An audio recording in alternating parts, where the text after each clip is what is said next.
갈라디아서 1장 14절로부터 보겠습니다. 1장 14절로부터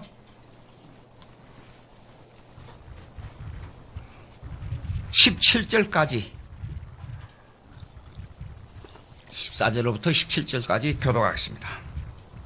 내가 내 동족 중 여러 영갑자보다 유대교를 지나치게 믿어 내 조상의 전통에 대하여 더욱 열심히 있었으나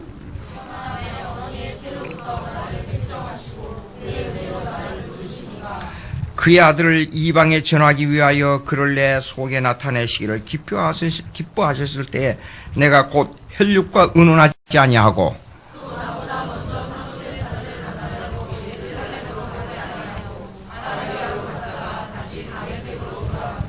네. 오늘은 이게 택정의 교리에 대해서 좀 얘기하겠어요. 하나님이 나를 예정했다. 그 말에는 그 단 한마디밖에 없어, 예정. 그런데 이거는 엄청난 그 교리가 들어있어요.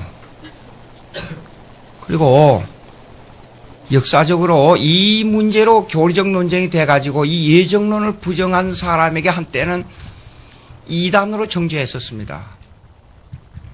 근데 오늘날 한국교회에서 공개적으로 예정론을 부정하고 예정론을 주장했던 칼빈을 범죄자로 몰아세우는 이런 방송이 막 그냥 공개적으로 나와요. 난 도대체 이해할 수가 없어요. 성경을 읽고 그런 건지 읽지 않고 그런 건지 이해할 수가 없어요. 여러분들이 아마 교육받아서 아실 거예요. 이 칼빈주의의 교리를 배우다 보면 예정론이 필수적으로 대두되게 돼 있어요. 여러분들 배웠지요, 다. 예정의 교리에 대해서요. 근데 여기 보십시오, 여기,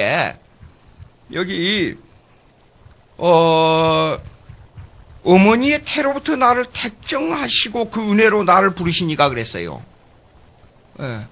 그러니까 예수 믿는 거 여러분, 내가 자유의지를 동원해서 예수 믿는 게 아니에요. 하나님의 예정에 의해서 예수 믿게 된 거예요. 예정에 의해서. 만약에 저에게 어떤 사람이 이렇게 묻는다 그러면 그 질문에 대항해서 저는 이렇게 대답하겠어요. 나는 그런 예수 안 믿겠습니다. 그렇게 대답하겠어요. 무슨 말이냐 그러면 내 자유의지가 동원돼가지고 예수 믿는데 내 의지대로 예수를 믿었다 그렇게 생각하면 난 예수 못 믿어요.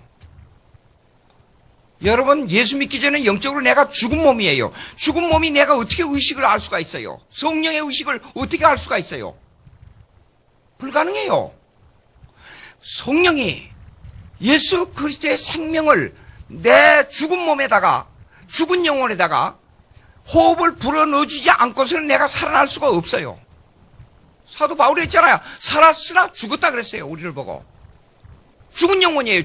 죽은 사람에게 성령께서 2000년 전에 십자가에서 이루신 예수 그리스도의 십자가의 은혜를 나는 전혀 모르는데 성령이 내 심령 속에다가 불어넣어져서 그 새 생명을 깨닫고 알게 된 것이지 내 자유의지로 아는 게 아니에요.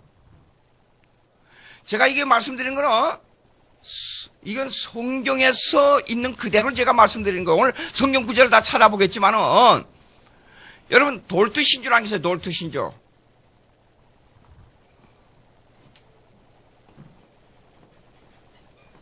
돌트 신조. 이 돌트 신조는 뭐냐 그러면 예정론에 그걸 제가 책 낸 거 있는데 그걸 이 개혁파 신학 개혁주의 교리의 신앙 고백서 그 한 500페이지 돼요. 그런데 역사적으로 신앙 고백서를 모두 다 사도신경부터 전부 모집해서 그걸 만들어 놓은 걸 원문에서 번역한 내용들이에요. 근데 그 속에 돌트 신조가 있어요. 17세기의 돌트 신조. 돌트 신조는 뭐냐면 예정론이냐?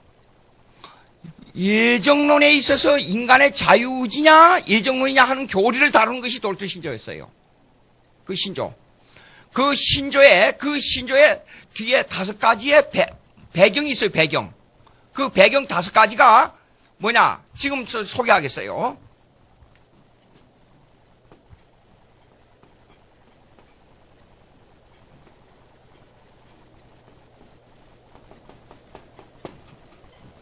토럴 디프라비티라 그래요. 토탈 디프라비티. 토럴 디프라비티인데, 토럴 디프라비티는 뭐냐면 인간이 전적 타락했다고 말이에요. 전적 부패했다. 예. 여러분, 여기에 대한 질문이 나올 거예요. 무슨 질문이 나오냐, 그러면, 예수 안 믿는 사람들이 선을 행하지 않습니까? 그것하고, 인간의 전적 부패하고, 이걸 구분을 하지 않으면 안 돼요. 그거는 별개의 것이에요. 예수 안 믿는 선을 행하는 거는, 그거는 일반 은총론의 선이라 그래요. 일반 은총론의 선은 뭐냐, 그러면, 국가와 사회와 질서를 유지하기 위해서 인간의 마음속에 자연적 도덕 법칙을 준 거예요. 그거는 도덕적 선이지, 일반 도덕적 선이지 하나님의 선을 행하는 것하고는 전혀 별개의 것이에요. 무슨 말이냐? 토럴 디프라비티라고 하는 말은 무슨 말이냐면 내 자력으로 하나님의 선에 전혀 도달할 수 없다고 말이에요. 이것이 인간의 전적 부패예요. 전적 타락. 로마서 3장 10절 한번 읽어보세요. 로마서 3장 10절. 앞으로 넘어가 보세요. 앞으로.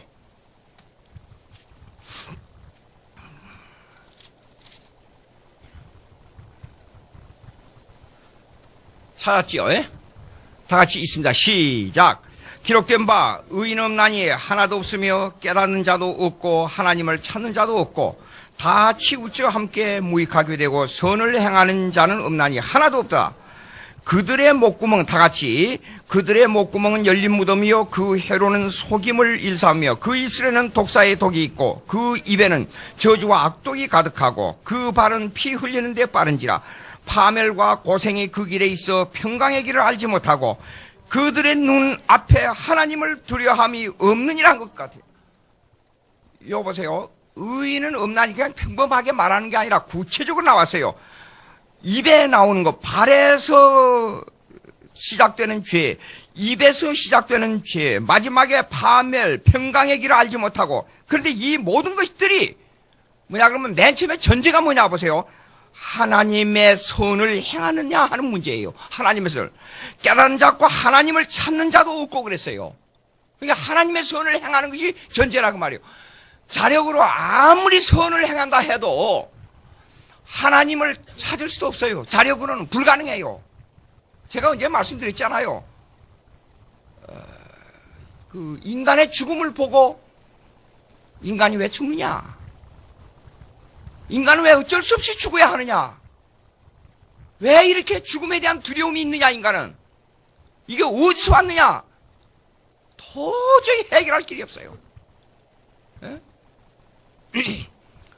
종교서적을 갖다가, 처음부터 저는 예수 믿기 전부터 이 자유주의에 대해서, 제가 이 자유주의 신학, 이 예정론을 반대하는 알미니안주의 신학, 여기에 대해서 처음부터 저는 아주 적대감정 아주 강한 사람이에요.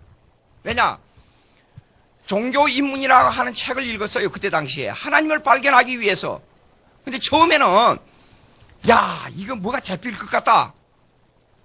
그런데 계속 읽어가는데 아무리 읽어도 이거는 잡히지 않고 더 혼돈만 하고 머리가 그냥 막 빠개질 것 같아요. 전혀 잠을 잘 수가 없어요.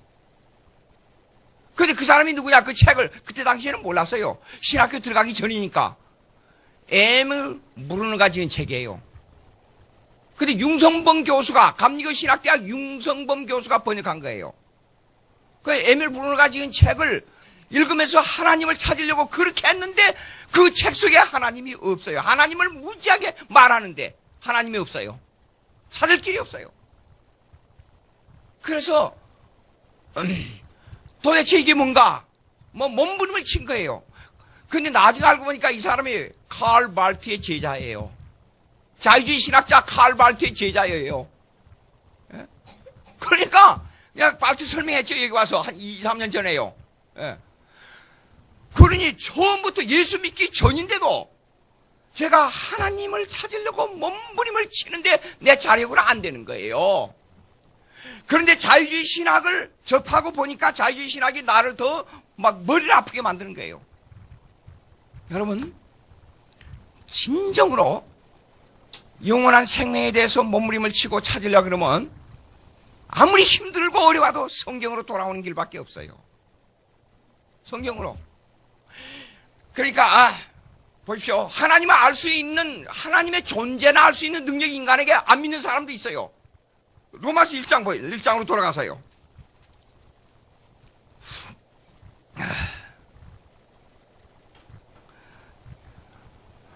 1장 18절부터 제가 읽을 테니까 중간중간 제가 잠깐 찍어내겠어요. 내용을. 하나님의 진로가 불의로 진리를 막는 사람들의 모든 경건치 않음과 불의에 대하여 하늘로부터 나타나니 이는 하나님을 알만한 것이 그들 속에 보임이라. 하나님께서 이를 그들에게 보이셨느니라. 창세로부터 그 보이지 아니하는 것들 곧 그 영원하신 능력과 신성이 그가 만드신 만물에 분명히 보여 알려졌나니 그러므로 그들이 핑계치 못할지니라. 하나님의 존재는 누구나 다 알 수 있어요. 예수 안 믿는 사람도. 그러니까 무슨 일이 부조리하게 생기잖아요. 인간관계에서. 그러면 하나님은 알고 있다 그렇게 말합니다. 불신자들도. 그러나 인격적인 삼일체 하나님이 누구냐, 구세주가 누구냐, 성령이 어떤 분이냐, 하나님이 내 아버지냐, 예수 그리스도가 내 구세주냐 하는 문제는 달라요. 이걸 우리가 알아야 된다 그 말이에요. 그러니까 내가 예수 믿는 거는 전혀 태어나기 이전에 이미 하나님의 예정에 의해서 로마서 8장에 그랬잖아요. 예정된 자를 부르시고 부르신 자를 영화롭게 하셨다 그랬잖아요. 예정이 돼야 이 사람이 예수 그리스도를 받아들이게 돼 있는데 예정된 사람에게 성령이 그 심령 속에 와서 역사해요. 자, 근데 이 내용에 반대된 사람이 있었어요. 이 사람이 알미누스, 그게 알미니안주의라 그래요. 알미니안.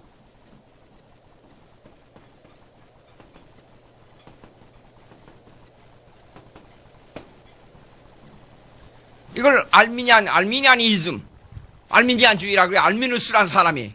이 사람은 인간의 자유를 강조했어요. 인간의 자유. 자유를 강조하는데 예수 믿는 사람이고 안 믿는 사람이고 다 자유가 있어요. 예? 마음대로 움직이는 자유. 그 자유를 강조하는데 여러분, 예정론에서 지금 구원을 받을 사람을 정하는 그 성경의 내용하고 인간의 자유의지를 가져서 마음대로 움직이는 이 내용하고는 여러분 신학을 다룰 때 카테고리를 정확하게 다루는 것이 아주 중요합니다. 카테고리를 다 정하는 것이 아주 중요한데 예정론의 문제는 인간의 자유 문제하고 카테고리를 따로 정해야 돼요. 예? 근데 이걸 같이 놓고 보면 혼동이 오게 돼 있습니다. 자, 보세요. 여기에 로마서 1장 18절에 보면 여러분들 보시지만 하나님을 알 만한 것이 누구에게나 다 있다 그랬어요. 이 문제가 예수 믿고 구원 얻을 수 있는 카테고리로 만들면 안 된다 그 말이에요. 무슨 말이야? 자, 보세요. 삼일체 하나님, 예수 그리스도, 성령, 그 인격적인 하나님을 나의 아버지로 삼고 예수 그리스도를 내 심령의 구세주로 받아들이는 성령의 사역의 문제하고 내 자유의지로 하나님을 알 수 있는 문제하고 카테고리를 같이 놓고 볼 수가 없다 그 말이에요. 예? 그런데 인간의 자유, 그러다 보면 그걸 카테고리를 같이 놓고 보면 내 자유의지를 통해서 예수님을 받고 안 받고 내가 거절할 수도 있고 받아들일 수 있다 하는 자유의지를 강조하게 되면 이건 성경에서 어긋나 버린다 그 말이에요. 지금 중요한 얘기입니다. 그런데 이 알미니안주의에서는 뭐냐 하면 이 문제를 가지고 인간의 자유의지를 강조하다 보니까 인간의 손이 남아있다. 로마 캐톨릭에서는 이렇습니다. 인간은 고장난 존재이지 타락한 존재가 아니다 이게요. 맞습니까? 자력으로 하나님의 선을 행할 수 있습니까? 예? 하나님의 은혜로만 구원 얻는 이 은혜의 개념이 깨져버린다. 그 말이 그렇게 되면. 예? 안 됩니다. 자, 제 신앙생활은 이래요. 제가 예수 믿고 나서도 오늘 아침에 일어나서 내가 하나님의 뜻을 따라서 이렇게 살고 좀 잘해야 되겠다고 얼마나 회개하는지 몰라. 예수 믿은 후에도 과거의 일을 생각하면 얼굴이 붉어서 얼굴을 못 들어요. 야, 내가 그렇게 미련한 짓을 하면서 하나님 부르고 살았는데 이게 형편없는 존재구나.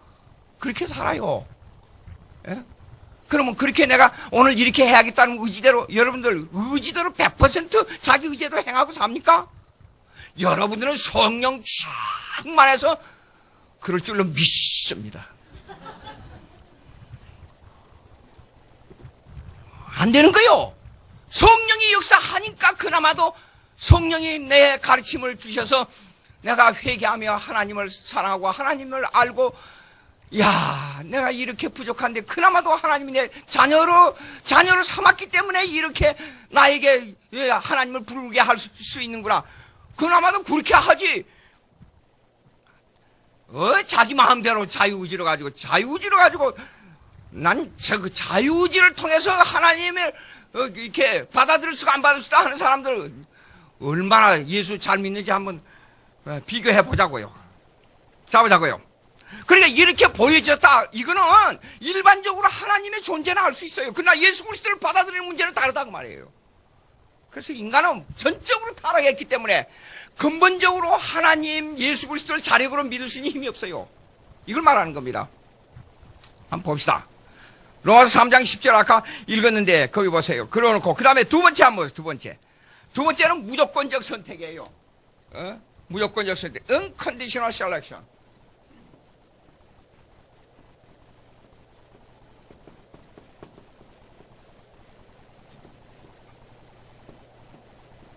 아주 제가 이 정도면 글씨를 아주 잘 쓴 겁니다.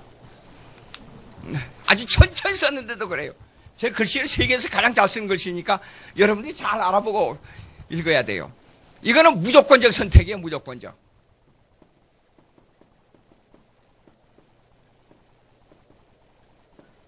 무슨 말이냐면 이 사람을 보니까 선을 행하고 아주 선한 요소가 남아있고 이 사람은 앞으로 하나님을 위해서 이렇게 참 선한 일을 하겠구나. 그래서 내가 이 사람을 예수 믿도록 해야겠다. 그렇게 선택하는 게 아니고 그냥 그런 거 조건이 없이 그냥 예수 믿을 사람 안 믿을 사람을 딱 갈라서 예수 믿을 사람 딱 선택한 거예요. 그 성경에서 옛날부터 아주 정확하게 예수님이 이랬습니다. 아브라함과 이삭과 야곱의 하나님이라고 했어요. 근데 언약을 포함하고 있어요. 그 속에. 언약은 이렇습니다. 하나님의 주권적 약속이에요. 조건 없는 선택입니다. 예? 언약의 교리는 17세기 이후에부터 생겼는 아주 활발하게 논쟁이 됐는데 이 언약의 교리는 아무 조건, 너가 잘못이 필요 없어. 너의 행위가 뭐 좋고 나쁘고 필요 없어. 그냥 그거는 몰라요. 우리 하나님의 마음을. 하나님 왜 나 사랑했습니까? 뭐 유행가 가사에 뭐 사랑이 뭐 어쩌고저쩌고 그러는데, 예. 우리 사람 다 사랑의 조건이, 제가 볼 때는요, 미국에서 참 사람이랑 좀 묘합니다. 목회할 때 의사 부인이 우리 교회에 나왔어요. 근데 머리가 아주 똑똑해요. 근데 여자가 생긴 건 남자 같고, 그냥 말도 막 그냥, 목소리도 막 왁왁왁왁 그렇게 하고, 근데 아주 곱사다하게 생긴 남편 의사는 저런 여자가 제 속으로 말하면 큰일 납니다. 제 속으로 저런 여자를 어떻게 저렇게 저 의사 부인으로 택해가지고 저렇게 재밌게 둘이서 얘기하는 거 보면 식사 시간에 둘이 나란히 앉아서 얼굴을요 하여간 이 정도 사이밖에 안 돼요. 귀에다 대고 속삭 계속 그래요. 저렇게 다정한 부부는 처음 봤어요. 근데 그렇게 살아요. 둘이는 그렇게 좋아요. 근데 남 보기에는요 틀림없이 그건 아니에요. 사랑은 하나님이 날 사랑했다는 것은 내 행동의 조건을 보는 게 아니에요. 전혀 하나님이 그냥 좋아서 날 선택한 거예요. 근데 하나님 왜 사랑했습니까? 물을 수가 있어요? 불가능한 거예요. 조건 없는 선택이라. 그냥 내가 너 좋아서 내가 너를 사랑해서 예수 믿도록 선택했어. 근데 우리가 무슨 말해요? 말할 수가 없어요. 하나님, 만약에 우리를 토기장으로 비유, 우리는 원래 토기장입니다. 흙에서 우리를 만들었기 때문에. 그렇지 않아요? 예? 토기장이가 이렇게 말해요. 토기장이에게 토기로 만들어진 그릇이 이렇게 말합니다. 하나님, 나는 왜 이렇게 더러운 쓰레기통 그릇을 만들었습니까? 하나님 불공평합니다. 이럴 수가 있습니까? 저거는 조그만 그릇인데도 왜 왕의 식탁에 올라간 그릇으로 만들고 나는 왜 쓰레기통으로 만들었습니까? 한 거 할 수 있어요? 불가능해요. 로마서 9장 한번 보라고요.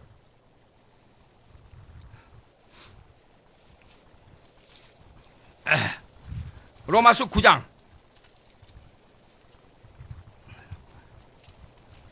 20절 보겠습니다. 20절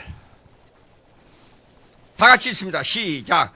이 사람아, 네가 누구에게 감히 하나님께 반문하느냐? 지음을 받은 물건이 지은 자에게 어찌 나를 이같이 만들었느냐 말하겠느냐? 토기장이가 진흙한 덩어리로 하나는 귀 쓸 그릇을, 하나는 천이 쓸 그릇을 만들 권한이 없느냐? 만일 하나님이 그의 진노를 보이시고 그의 능력을 알게 하고자 하사 멸하기로 준비된 진노의 그릇을 오래 참으시고 관용하시고 또한 영광받기로 예비하신 바 국률의 그릇에 대하여 그 영광의 풍성함을 알게 하고자 하실지라도 무슨 말 하리요? 대답할 말이 있어요? 한가할 수 없어요. 인간의 자유, 조건적 선택, 알미니안주의의 조건적 선택이 이렇습니다. 요거 싹수가 괜찮으니까 내가 선택하고, 싹수가 이거 필요 틀렸어. 그러니까 그냥 내버려둬.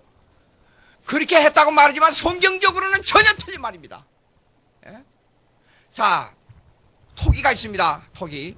흙이 있잖아요. 흙이 있으면 오늘 가만히 있게 좋은 그릇을 만들어야 되겠는데 어떻게 만들까? 토기장이가 그렇게 생각하지.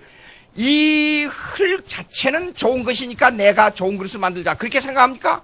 물어봅시다. 아니에요. 똑같은 흙인데, 잡아가지고, 만들어서 넣어서 구웠어요. 또 똑같은 그릇인데, 만들어서 또 넣었어요. 여러분, 흙에서 만들어진 사람 그렇습니다. 근데 내 인격은 이미 창세 전에 어떤 사람이 되겠다는 걸 미리 아시고 예수 믿도록 하겠다. 그렇게 정하는 겁니다. 근데 여기에서 중요한 게 있어요.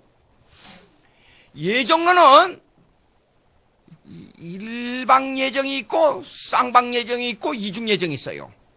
자, 일방 예정이 뭐냐 그러면 일방 예정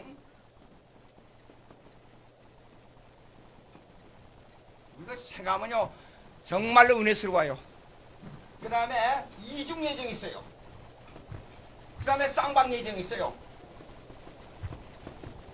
요 내용을 지금 설명하는 겁니다. 로마서 얘기요.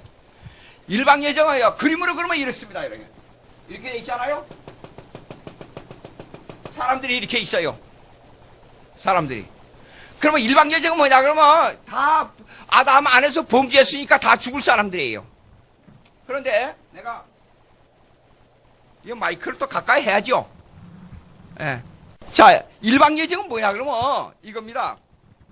이게 다 죽었는데, 이 사람 예수 믿을 사람을 선택했다. 요거 일방 예정이에요. 그건 성경적이 아니에요. 예. 발트의 이중 예정이 뭐냐면 발트는 이중 예정이에요. 발트는 신학이 제가 요새 또 읽고 또 읽고 또 읽는데 그의 교리학 말씀의 신학이라는 책만 해도 한 권이 2000페이지 가까이 돼요. 그 중간중간 읽는데 보면 굉장히 말이 복잡해요. 어렵고. 근데 발트는 이중 예정이 온 인류를 다 예정했어요. 근데 그 중에서도 특별히 조건에 따라서 예수 믿을 사람들을 다 예정한 중에서도 요렇게 예정했다. 그거의 발트의 이중 예정이에요. 근데 쌍방 예정은 뭐냐 그러면 보십시오. 예수 믿을 사람은 요렇게 예정하고 안 믿을 사람도 요렇게 예정했어요. 그러니까 예수 믿을 사람과 안 믿을 사람은 다 예정에 속해요. 예정에. 근데 안 믿을 사람은 안 믿도록 예정하고 믿을 사람은 믿도록 예정했어요. 그걸 쌍방 예정이라 그래요. 그럼 여기 보자고요. 성경에요. 23절에 보니까 영광 받기로 예비한 자 한 바 국률의 그릇에 대하여 영광의 풍성함을 알게 하였을지라도 무슨 말하여. 이거는 쌍방 예정 중에 우리 믿을 사람을 두고 하는 말이에요. 근데 22절 봅시다. 만일 하나님의 그 진노를 보이시고 그의 능력을 알고자 하여 멸하기로 준비된 진노의 그릇을 오래 참으시고 관여하시고. 그러니까 멸하기로 결정됐어요. 그러니까 안 믿을 사람은 멸망시키고 진노하기로 결정됐고 믿을 사람은 영광받기로 결정됐어요. 양쪽 다 예정입니다. 그럼 안 믿을 사람을 왜 태어나게 했느냐? 안 믿는 이 일을 하면서 하나님의 뜻을 이루어요. 하나님을 반대하면서 하나님의 뜻을 이루어요. 로마의 제왕들이 기독교를 엄청 300년 동안이나 핍박했기 때문에 기독교인들이 전부 흩어져서 세계 종교로 된 거예요. 만약 안 그랬으면 예루살렘 팔레스타인 지역에 머물러 있었을 거예요. 예. 한국의 기독교가 선교를 하기 위해서 과거에 우리 한국에 수많은 선교자들을 냈어요. 그 믿음이 아니면 전도가 안 돼요. 전도가. 그러니까 안 믿는 사람들을 통해서 기독교의 일을 하도록 만들고 믿는 사람은 믿는 대로 하나님의 뜻을 이루게 해요. 그것이 뭐냐 그러면 쌍방예정이라 그래요. 우리가 예수 믿는 사람을 그냥 하나님께 믿는 사람만을 존재하는 그런 교회관의 하나님만 아니고 하나님은 전 우주를 섭리하시는 하나님이에요. 그 교리를 신적 작정의 교리라 그래요. 신적 작정. 디크리.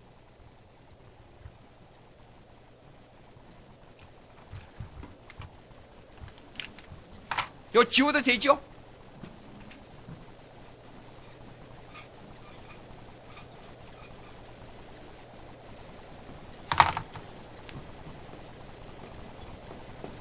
신적 작정의 교리라 그래요.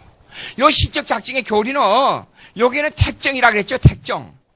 택정은 개인의 구원에 중점되는 단어예요. Unconditional Selection. 개인의 구원에 중점되는 교리인데 디크리는 뭐냐면 만물에 대한 하나님의 계획이에요. 이거는 만물에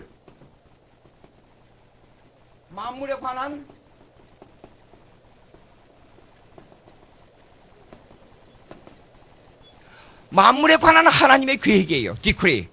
그러니까 안 믿는 세계, 공산권, 악마의 세계도 하나님의 주권 하에서 지금 조종되고 움직이고 있어요.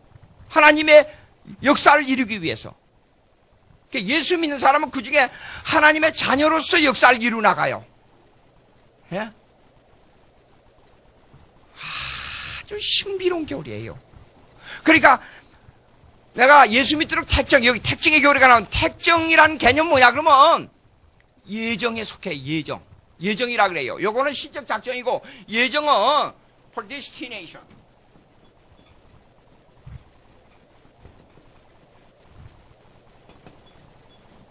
요거는 예정이라 그래. 예정. 신적 작정하고 예정하고는 그 뜻이 굉장한 차이가 있어요.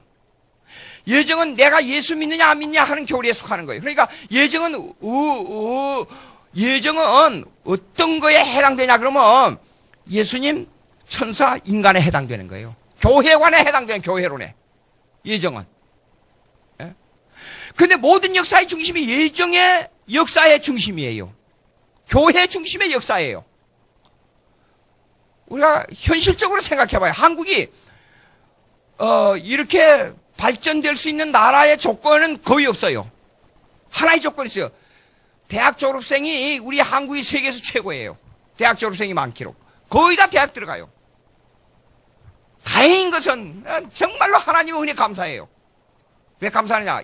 우리가 옛날에 대학 다닐 때는 초등학교에서 중학교 들어갈 때 3분의 2가 떨어졌어요. 떨어진 게 아니라 안 가고 많았어요. 중학교 시험 보러 가니까 한 반이나 떨어져요. 시험 치고 나서도. 예. 그때 400명인가 얼마인가 모집했는데 제가 45등으로 입학했다 그러니까 와 굉장히 성적이 좋다고요. 그 지역에 한 20개 초등학교 학생들이 모여들었으니까 그러더라고요. 그리고 중학교에서 고등학교 올라갈 때 3분의 2나 또 떨어졌어요. 그 지역에서 고등학교 두 반밖에 안 뽑았어요. 근데 400명 학생 중에서 두 반 120명밖에 안 됐어요. 그러니까 얼마나 많이 떨어졌어요. 대학을 간다는 것은 전혀 생각을 못 했어요. 그냥 오직 했어요. 우리 부모님을 다 속이고 나 혼자 가서 대학 시험을 봤잖아요. 아예 안 보내, 이제 그만, 이제 집에서 너무 힘드니까 이제 그만 가라고. 그랬었어요. 그런데, 반세기 만에 이렇게 엄청난 발전을 했어요. 한국이요. 이게, 우리 한국은 인적 자원밖에 없어요. 자, 삼면이 바다로 돼 있어요. 무역을 할 수 없는 나라예요. 무역이 대단히 힘든 나라예요. 교류가 아주 힘든 나라예요. 근데 참 여러분 깊이 한번 생각해 보세요. 다행인 것은 지금은 전자통신이 발달돼 가지고 여기에 가만히 있어서 전화기 하나만 가지고 전 세계의 소식을 다 알고 여기서 몇 개만 누르면 그냥 세계 다 전화할 수 있는 이런 나라, 세계가 됐어요. 그러니까 한국이 발달될 수 있는 조건이 되는 거예요. 예? 또 자원이 우리 한국에서 가장 자원이 약해요. 북한 통일되면 자원이 좀 있어요. 그 자원이 아주 약해요. 그러니까 우리 한국은 어쩔 수 없이 기술로 가지고 세계에 진출할 수밖에 없어요. 기술로. 그러니까 기술로 가지고 나가야 돼, 기술로. 미국에서 차를 타서 운전을 해보니까 이러더라고요. 아, 그랜저가 그렇게 좋아요, 차가. 벤츠는 저리 가라요. 우리 애가 엔지니어가 돼가지고 회사에 좋은 차를 타고 다닌다고 그러면서 BMW 750을 또 가지고 왔는데 그거 운전하니까 진짜 좋긴 좋더라고요. 그런데 별 생각 없이 무슨 일이 있어가지고 옆에 우리 교회 다른 교회 성도님이 오셔가지고 제가 그 그랜저를 한번 운전하게 됐어요. 벤츠 750보다도 훨씬 승차감이 좋아요. 고속도로를 달려보니까. 그런데 왜 그렇게 비싸게 주고 엄청난 값을 주고 왜 그 BMW나 벤츠를 타고 다니는지 난 이해가 안 돼요. 예? 여기서 에쿠스를 한번 타봤어요. 그랬더니 캐딜락 탄 것만큼 승차감이 좋아요. 그렇게 차가 좋아요. 한국 기술이 대단합니다. 그러면 이것이 왜냐?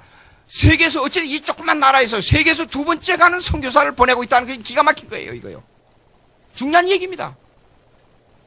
그것은 뭐냐면 하나님께서 섭리가 있어서 하나님의 뜻에 의해서 신적 작정론에 의해서 그런 일들이 이루어진 거예요. 그거 중심이 역사의 중심이 뭐냐면 교회가 중심이 되기 때문에 그래요. 교회를 통해서 하나님의 일을 해야 되기 때문에 그런 일이 벌어지는 거예요.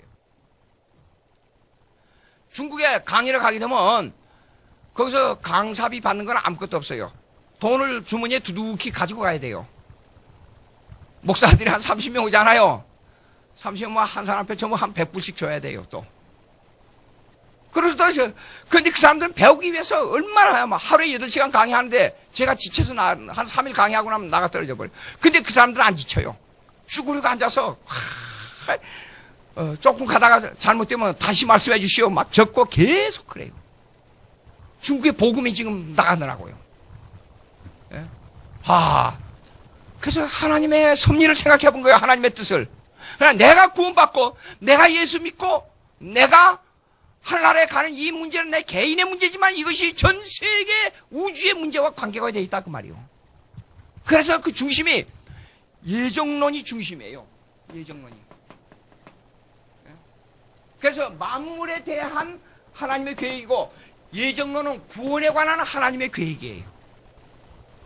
그래서 이것을 위해서 구원에 관한 하나님의 계획을 이루기 위해서 뭘 하느냐? 개인적으로 너는 예수 믿도록 내가 택했다 그 말이에요. 지금 여러분 한번 가만히 질문해 보세요. 스스로. 이렇게 얘기하면 의심이 가는 게 있어요. 여러분들 속에. 무슨 말이냐? 아니 내가 오늘까지 아침에 일어나서 밥 먹고 내가 일어나고 잠자고 내가 이렇게 살아오고 이렇게 했는데 하나님이 내가 태어나기 전부터 나를 선택했단 말이 이해가 되느냐? 그럼 인간의 자유는 어디로 가느냐? 내가 움직이는 인간의 자유는 어디로 가느냐? 내가 한 것이 아무것도 없지 않느냐? 내가 그러면 컴퓨터에다가 뭘 입력시키는 입력은 로봇과 같이 되느냐 인간이? 이건 이해가 안 된다. 그렇게 생각할 수가 있어요, 여러분들. 근데 조금 있으면 보입시다. 그 다음 그래 놓고 세 번째 보세요, 세 번째. 이거 두 번째 했지요? 세 번째가 뭐냐, 그러면 limited atonement. 이걸 갖다 제한적 속죄라 그래요. limited. 세 번째. 이거 좀 지워야 되겠어요. 잠깐만 기다리세요.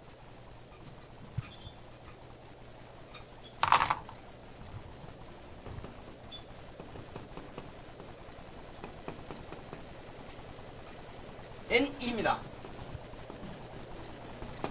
Limited Atonement. 제한적 속죄라 그래요. 제한적 속죄.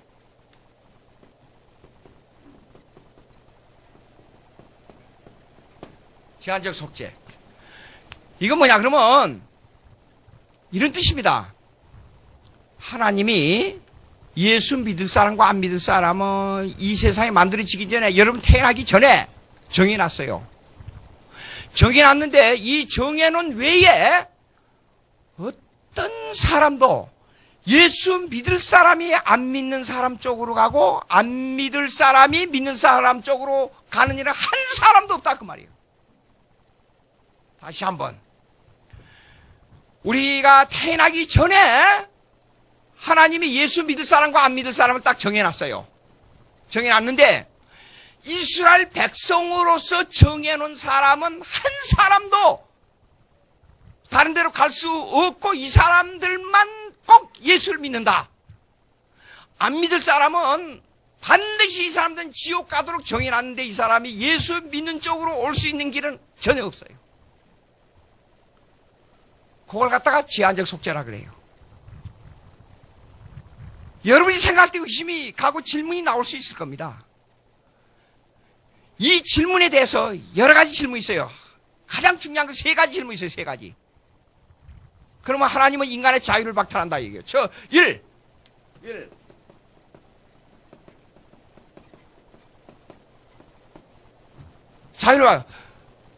자유를 박탈한다. 그 다음에 두 번째가 뭐냐면 전도할 필요가 없다.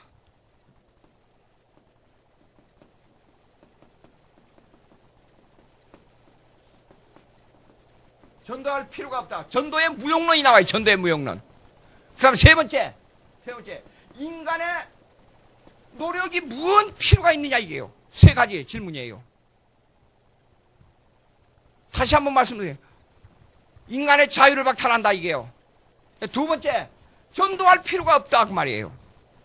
세 번째, 인간의 노력이 아무 필요 없다 그 말이에요. 근데 그게 아니에요. 성령은 하나님의 예지는 하나님의 예지가 아니고 예정은 인간의 자유의지를 사용하지 압박해서 일을 이루어 나가시는 분이 아니에요. 다시.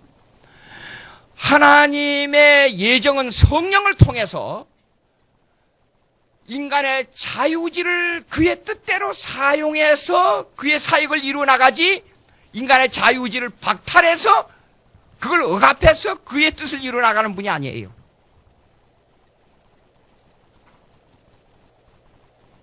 여러분들 하고 싶은 거 마음대로 하세요.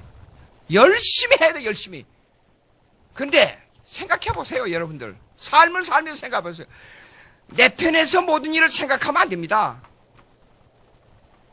예? 물어봅시다. 여러분 태어나고 싶어서 태어났어요? 태어나기 전에 이미 택정됐기 때문에 여러분이 이 세상에 태어난 것이지 내가 한국 땅에서 남한에서 그래서 중국이나 북한에 가봐요. 아이고 하나님 천만 다행으로 남한에서 태어난 것이 얼마나 감사한지 몰라요. 가봐요. 이야 이런 데서 태어나지 않는 걸 미국 가서 살면서 내가 왜 미국 사람을 안 태어났을까 그런데 천만에 말씀. 예수 잘 믿는 한국에서 태어나니 얼마나 감사한지 모르겠어요. 예. 대통령이라는 생각을 여러분 내가 대통령 국회의원 한번 돼봤으면 생각. 내가 옛날에 그런 생각 많이 했어요. 천만다행인 것은 하나님 내 직업을 이렇게 허락해 해주시니 감사합니다. 그런데 가면 예수 잊어버려요. 생각을 해보세요. 이 땅에서 우리가 사는 삶은 반드시 하늘나라에 가서 계산됩니다. 목사를 했다고 해서 상 많이 받는 게 아니에요. 이게 목사도 내 인기나 찾고 내 영광이나 받고 하는 목사와 내가 어떻게 하면 하나님의 영광을 위해서 일을 해야 될까 하는 목사와는 엄청난 차이예요. 예? 이걸 갖다 뭐냐면 동류라고 그래. concurrence. 이 단어를 이렇게 성령이 인간의 의지를 살려가면서 자유의지를 살려가면서 일하게 하신다. 여러분들 하고 싶은 대로 마음대로 해요. 근데 보자고요. 여러분 뜻대로 하고 싶은 대로 다 했는데 여러분 뜻대로 다 된 거 있으면 말씀하세요. 내가 의지 결정한 대로 다 됐다고 확실 있게 말할 수 있으면 저한테 질문해 보세요. 심지어는 고등학교 대학생들한테 가서 질문해도 그 대답을 못해요.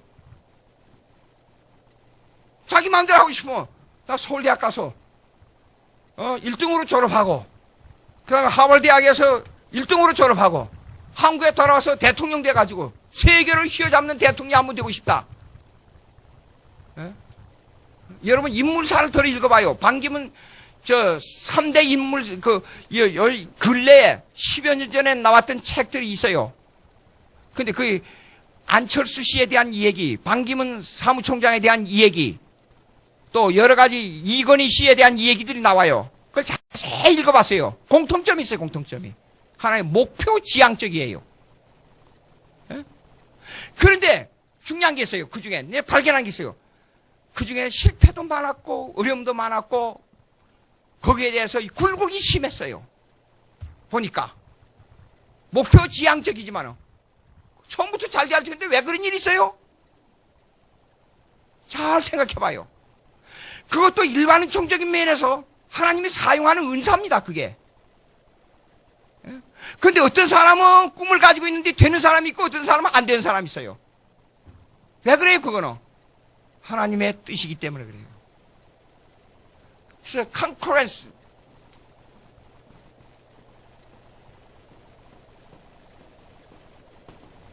이걸 갖다 동류라 그래요. 동류. 하나님의 의지와 내 의지는 같이 간다 그 말이에요. 이게 동시발생이라 그런 뜻이에요. 동시발생. concur. 그러면 동사로 말하면 같이 일어난다 그런 뜻이에요. 같이 발생한다. concur. 그럼 concurrence 그러면 동시발생이라는 뜻이에요. 하나님의 의지와 내 의지가 같이 일어나요. 같이 가는데 지나놓고 보면 다 하나님이 하신 거예요. 그런데 그때 행할 때는 내가 한 것처럼 느껴져요. 근데 지나놓고 보면 하나님이 하셨는데 왜 당시에는 내가 한 것처럼 느껴지느냐? 그런 내 의지 속에 하나님이 내 자유의지를 허용적으로 사용했기 때문에 내가 한 것처럼 느껴져요. 근데 지나놓고 보면 다 하나님의 뜻인데 왜 그러냐? 그건 하나님의 큰 테두리 속에서 하나님의 뜻을 우리 각자를 통해서 성령이 작용해서 이끌어가기 때문에 그래요. 그래서 이 카테고리, 신학을 정리하는데 이 카테고리를 잘못 정하게 되면 혼돈이 되어버려요. 그러니까 알미니안주의자들이 이 카테고리를 제대로 정하지 못하니까 어떤 문제가 생기느냐? 자유로, 내가 예수님을 내 자력으로 믿을 수 있고 내 자력으로 안 믿을 수 있고 이런 자유의지를 강조하게 된단 말이에요. 성경은 안 그런데. 예? 분명히 보세요. 성경에 구약의 인물들을 보게 되면 자기 마음대로 행한 것이 나타나요. 근데 결론적으로 결과를 보자고요. 반드시 하나님의 뜻대로 했어요. 자, 얘기하자고요.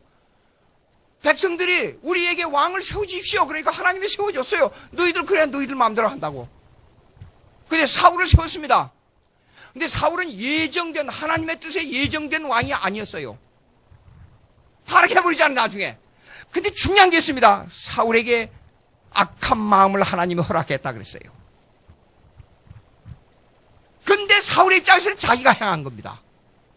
근데 하나님의 입장에서 보니까 이미 그 마음을 돌이켜서 다윗에게 이렇게 악한 일을 행하도록 하나님이 뒤에서 자기는 자기 마음대로 했는데 하나님은 이미 그에게 자유의지를 사용해서 성령이 역사한 거예요.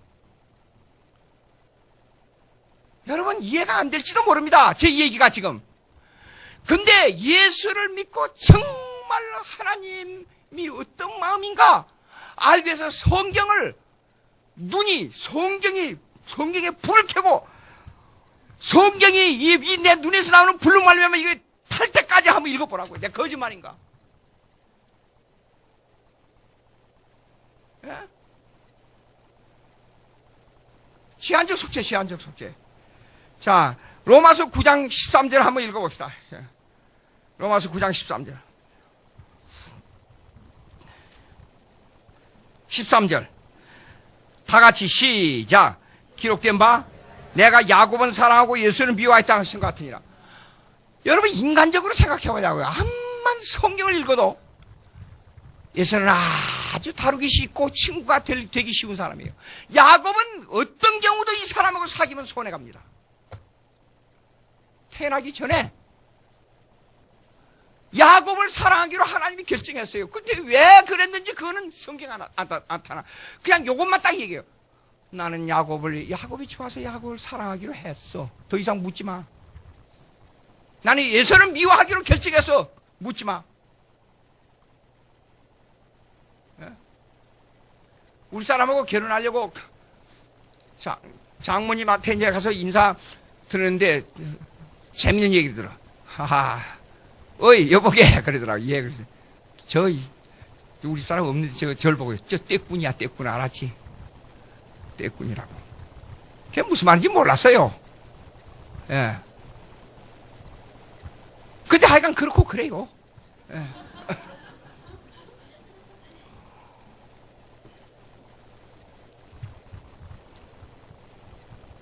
지나고 삶을 살면서 가만히 느끼는 게 있어요. 아, 내가 우리 사람을 참 잘 만났다. 그런 생각을 해요.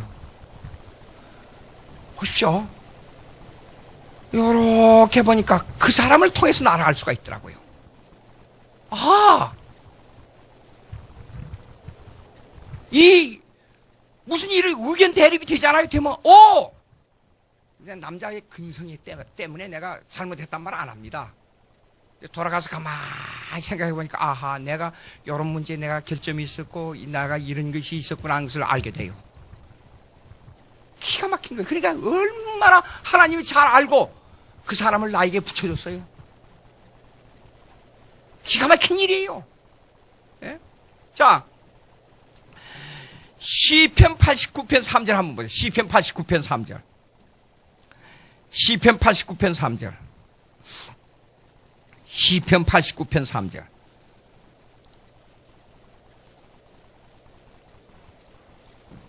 시편 89편 3절.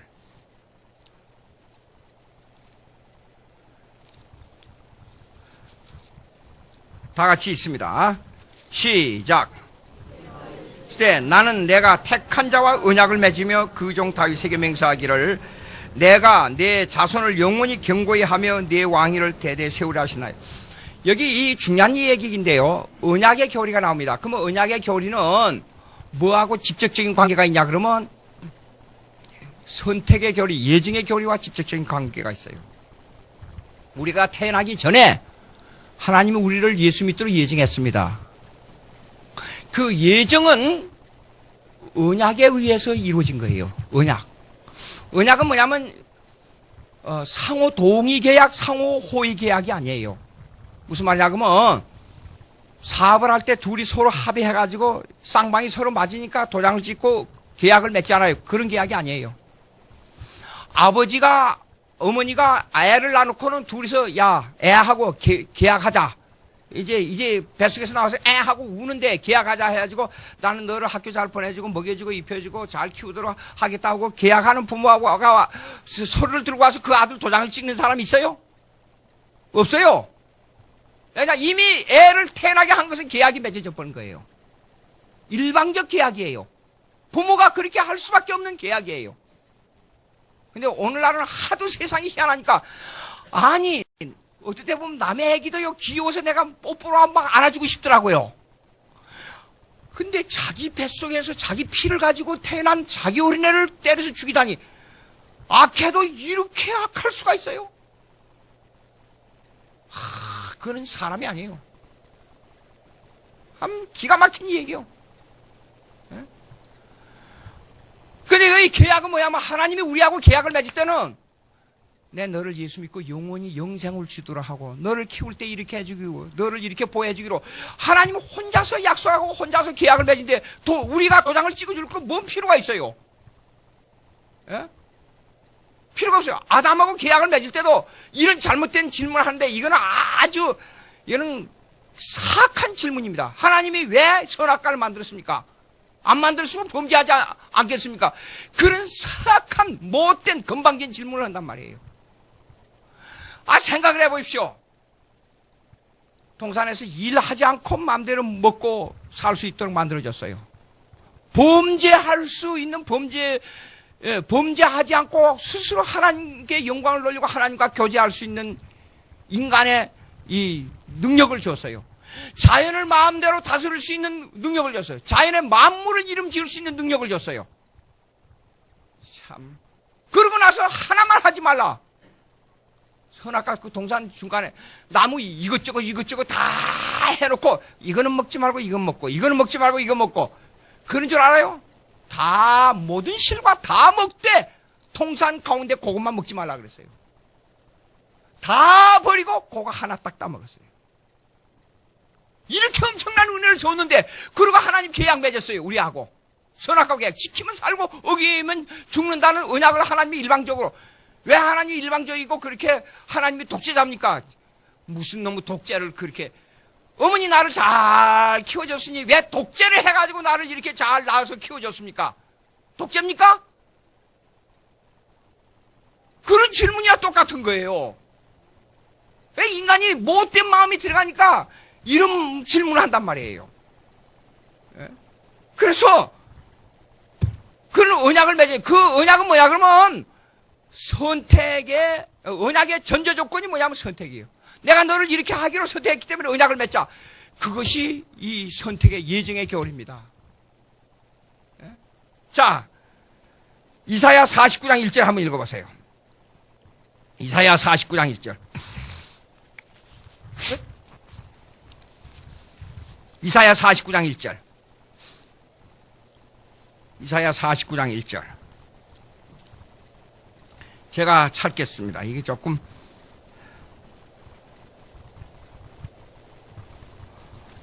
여러분 찾았지요? 예? 예. 49장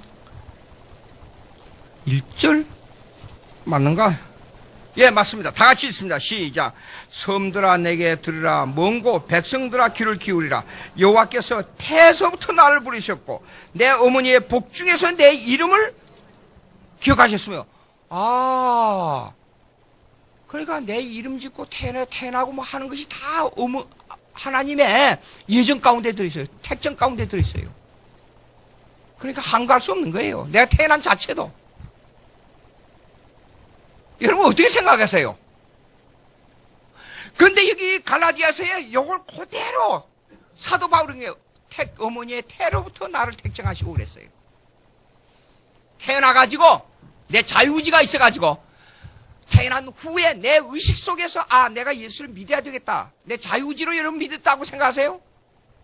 그걸 깨달음을 주시는 이는 성령이에요. 예수 믿고 교회에 나올 때는 내가 했습니다. 내가.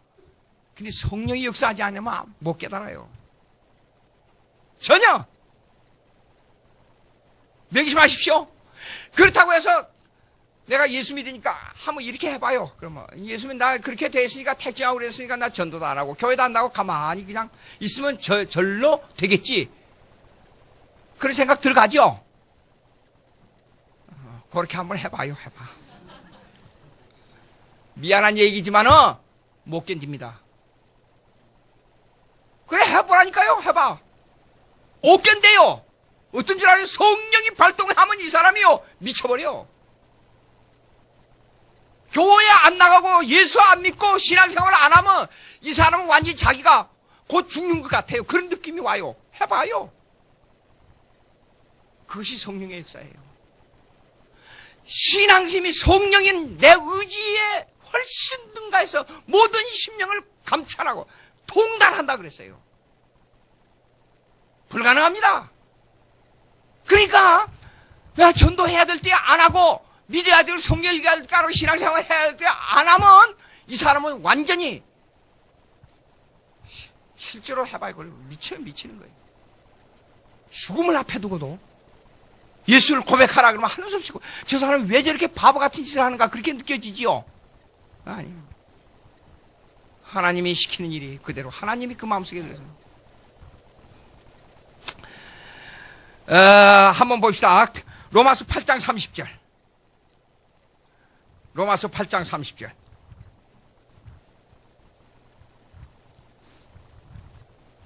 아, 30절. 다 같이 시작. 또 미리 정하신 그들을 부르시고 부르신 그들을 의롭다 하시고 의롭다 하신 그들을 또한 영화. 그러니까 예정한 자를 예수 믿도록 구원론에 들어가면 이렇습니다. 구원론에 들어가면 맨 처음에 예정된 자를 하나님이 불러온다 그랬어요. 근데 그 불러온 중에 외적 소명과 내적 소명이 있어요. effectual calling, effective calling. 효과적인 소명이라 그래요. 효과적인 소명이 뭐냐면 하나님의 말씀이 나에게 영의 양식으로 들어오는 걸 갖다가 effectual calling, 효과적인 소명이라 그래요. 이미 구원이 이루어지고 있는 거예요. 그 부르심 자를 의롭다 하시고 의롭다 하신 자를 영화롭게 하셨다 그랬어요. 그러니까 예정이 아니면 불가능해요. 예정돼야 돼요. 이거 택정의 결이에요. 이거요. 전혀. 예? 여러분 배가 되니까 제가 이렇게 마음대로 설명할 수가 있어요. 그럼 뭐라고 이제 이렇게 조건 없는 선택을 하는데 그냥 네 번째가 뭐냐 그러면 불가항력적인 은혜예요. Irresistible grace.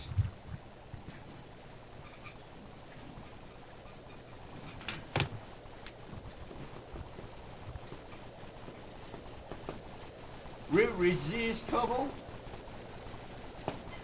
grace. 하나인지 모르겠네요. 저기 항거할 수 없는 은혜라고 말이에요. 아까 제가 말씀드렸어요 이미. 예수 안 믿고 예수 꼭 믿어야 되는데 안 믿고 교회 생활 안 하고 신앙생활 안 해. 그냥 해봐. 되는가? 하나님이 예수 믿기로 딱 정해놨잖아요. 정해놓은 사람은 성령이 강권적으로 역사하니까 이 사람은 예수 안 믿고는 못 견뎌요. 불가항력적. 이 은혜를 안 받을 수가 없어요. 반드시 받게 돼요. 그러니까 내 자유의지대로 움직이는 것 같지만 내 자유의지가 당신은 모르지만 지나놓고 보면 전혀 하나님의 역사에 의해서 움직여. 예수 안 믿는 사람들이 그럽니다. 완전히 저 병신 바보들 그래요. 우리 보고. 이렇게 봄날 오늘 날씨가 얼마나 좋아요. 가서 놀고 재미있게 지내야 되는데 그것도 옷을 새 옷으로 갈아입고 아침에 일어나서 얼마나 정성을 쓰고 가서 헌금하고 교회 가서 시간 보내고 그 뭐하러 그렇게 좁은 데 가서 그렇게 그런 바보가 시간 낭비하고 오느냐고 그래요. 예수 어쩌다가 제가 미국에서 목회할 때 이랬어요. 김창영 장로님이 있었어요. 만약에 유튜브 나가면 아마 그 장로님이 이 얘기를 듣고 웃을 거예요. 아마 이걸 보시면. 근데 그 부인이 심경자 권사님인데 신앙이 아주 좋아요. 근데 가족에 급한 일이 있어가지고 주일날 가야 되겠다고 저한테 이 얘기를 하고 올라갔어요.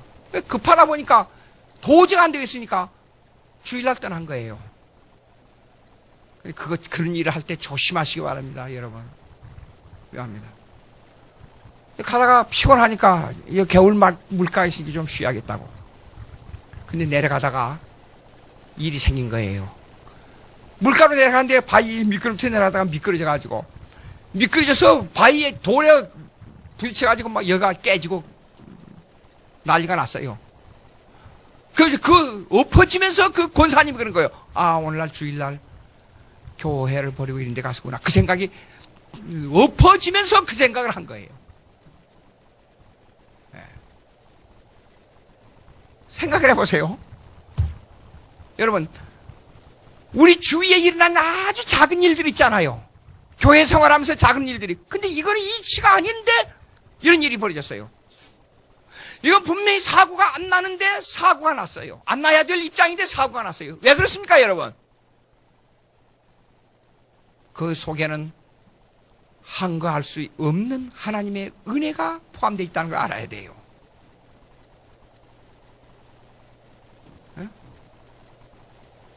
항상 이 성경에 나타난 의지는 뭐냐? 나타난 의지는 뭐냐? 그러면 이렇습니다. 말씀에 따라 신앙생활, 말씀에 순종하라. 이게 나타난 의지예요. 근데 숨겨진 의지는 말씀을 어겼을 때, 말씀을 따라 순종할 때 순종했는데도 불구하고 어떤 때는 내게 손해가는 일이 벌어졌어요. 여러분, 그 은혜를 깨닫는 자는 복받은 자입니다. 분명히 하나님 말씀 따라서 한다고 했는데 나에게 손해가 왔어요. 어떤 때는 하나님의 말씀을 어겼는데 나에게 이런 일이 왔어요. 하나님의 은혜는, 하나님의 뜻은 내가 생각하는 정반대 방향에서 올 때가 많이 있어요. 그런 일들은 뭐야? 항거할 수 없는 하나님의 은혜가 그 속에 들어있다는 걸 꼭 명심해야 됩니다. 어쩔 수 없이 하나님의 뜻대로 되게 돼 있어요. 어쩔 수 없이. 예?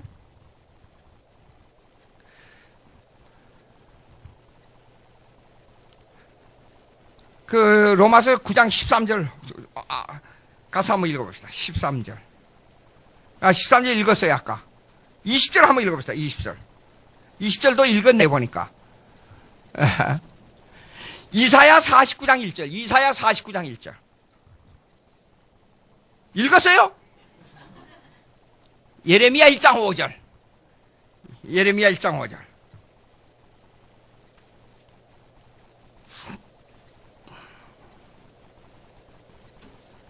예레미야 1장 5절.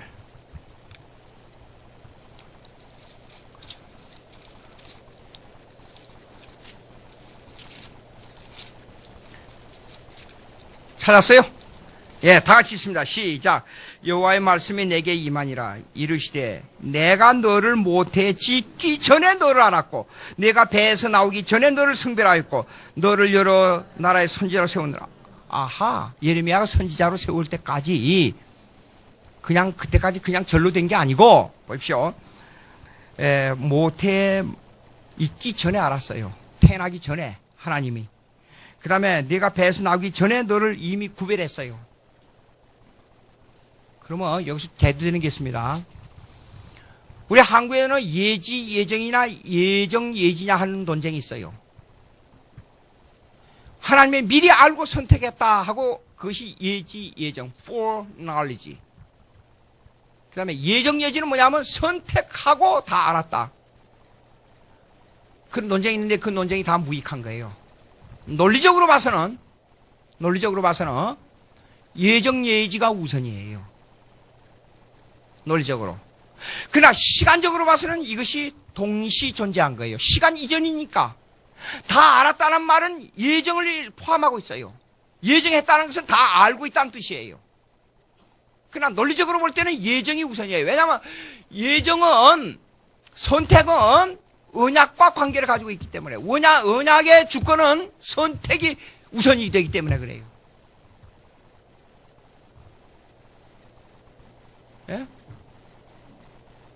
깊이 생각해야 됩니다. 그렇기 때문에 한국 다 알기 때문에 이게 얘가 괜찮겠다. 너는 입장이 이러니까 알기 전에 하나님이 다 그의 태어난 거 형편 처지를 다 하나님이 결정했는데 다 알 수밖에 없잖아요. 그러니까 논리적으로는 예정이 우선이에요. 마지막 시간이 또 조금 되게 되었습니다만 마지막에 봅시다. 그 다음에 불강직적인 은혜. 그 다음에 perseverance of saints. 이거는 성도의 견인.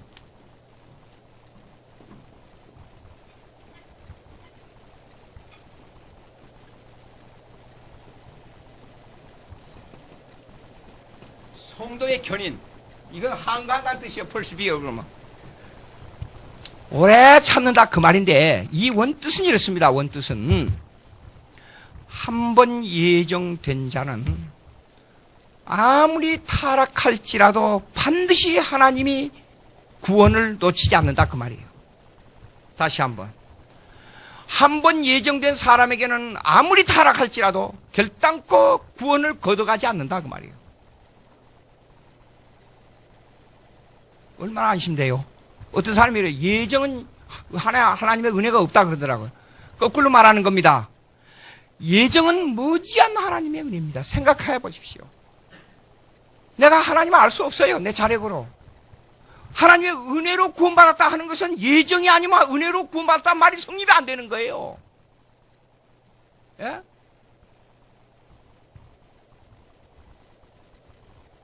봅시다. 한번 찾아봅시다. 출애굽기 3장 13절 14. 아니 그건 좀 너무 시간이 가서 안 되겠어요. 이사야 48장 9절. 이사야 48장 9절. 이사야 48장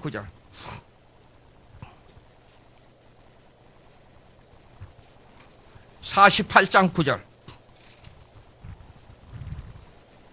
다 같이 있습니다. 시작. 내 이름을 위하여 내가 노하기를 더디할 것이며 내 영광을 위하여 내가 참고 너를 멸절하지 아니하리라.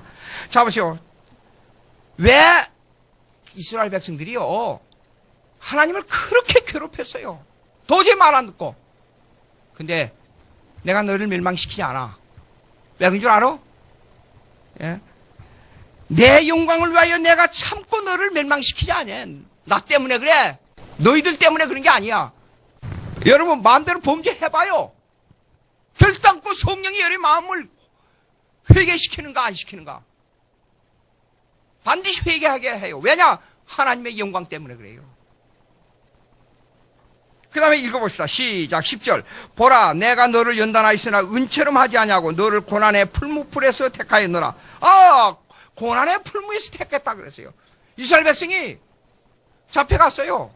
고난당했어요. 바빌론에서 심하게 고난당했어요. 그러나 결단코 그들을 다시 구원해냈어요. 다 같이 11절 시작. 나는 나를 위하여 일을 이룰 것이라. 어찌 내 이름을 욕되게 하리로 내 영광을 다른 자에게 주지 아니하리라. 왜 그런 줄 알아요? 예수 믿고 구원 얻게 하는 것은 하나님 자신을 위해서 그런 거예요. 나를 위해서 그런 게 아니에요. 여러분들 가만히 저녁에 자기 전에 하루의 생활 한번 보라고요. 하나님과 얼마나 깊은 교제를 했어요. 하루 동안에.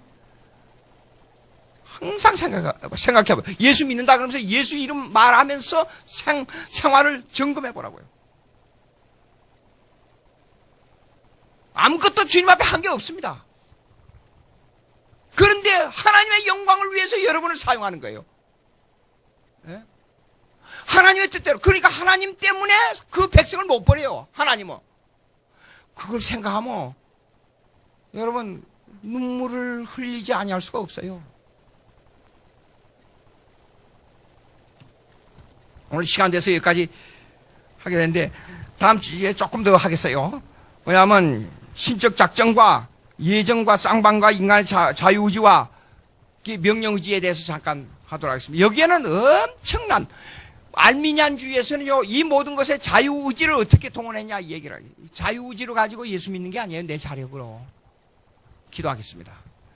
하나님 아버지 감사합니다. 오늘 또 저희들에게 모태 태어나기 전부터 나를 택정했다는 주님의 은혜를 생각하고 우리가 깊은 은혜에 빠져서 하나님에게 감격한 신앙생활을 할 수 있도록 저희들을 붙들어 주시옵소서. 예수님의 이름으로 기도하옵나이다. 아멘.